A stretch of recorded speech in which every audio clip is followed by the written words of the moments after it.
नमस्कार। भारत में कई ऐसी जगहें हैं जिनकी कहानियां सुनकर रोंगटे खड़े हो जाते हैं। आज हम एक ऐसी ही जगह की सच्ची और भयानक कहानी पर बात करेंगे जो आज भी लोगों को डराती है।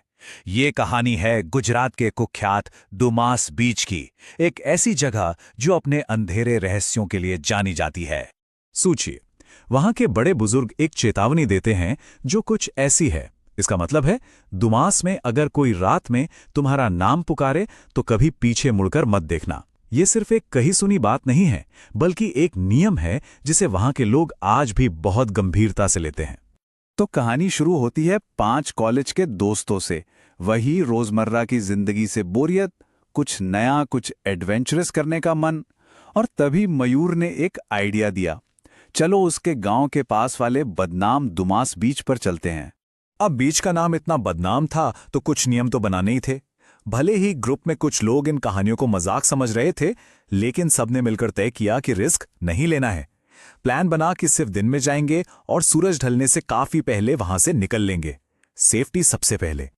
जब वो लोग बीच पर पहुंचे तो दिन का नजारा देखकर लगा ही नहीं कि यहां कुछ गड़बड़ हो सकती है। भीड़ थी, चहल पहल थी, लेकिन फिर भी वहां के माहौल में कुछ तो था जो बेचैन कर रहा था। और एक चीज सबसे ज्यादा अजीब थी। दुमास बीच का आना एक अजीब सा दोहरा चेहरा है।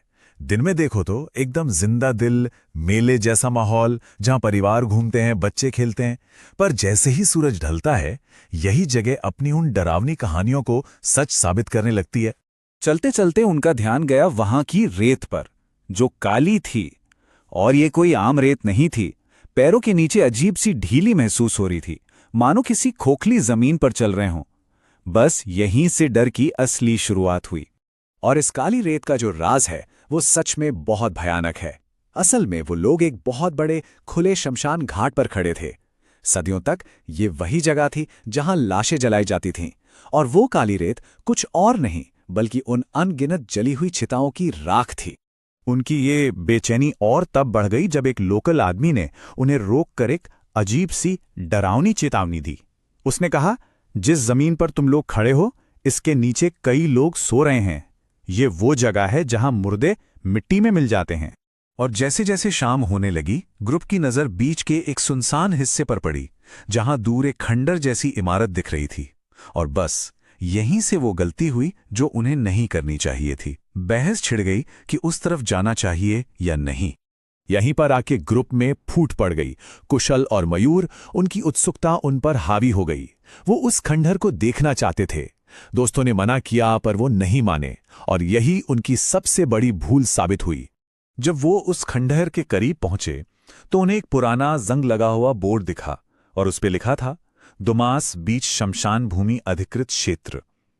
तब उन्हें समझ आया कि वो भटक कर ठीक उसी जगह आ गए थे जहां आने से उन्हें मना किया गया था।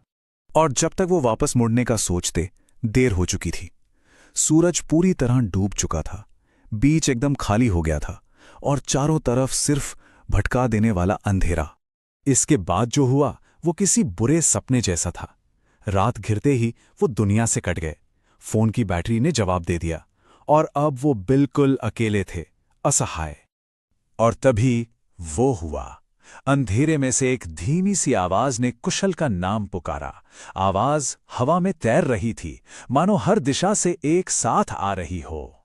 लेकिन डर तब और बढ़ गया जब मयूर ने उस आवाज को पहचान लिया। कांपती हुई आवाज में उसने कहा, ये तो मेरी दादी की आवाज है, जो 8 साल पहले लापता हो गई थी। अब ये सिर्फ डर नहीं था, ये कुछ और था। इसके बाद तो मानो उनकी हर इंद्री पर हमला हो रहा था।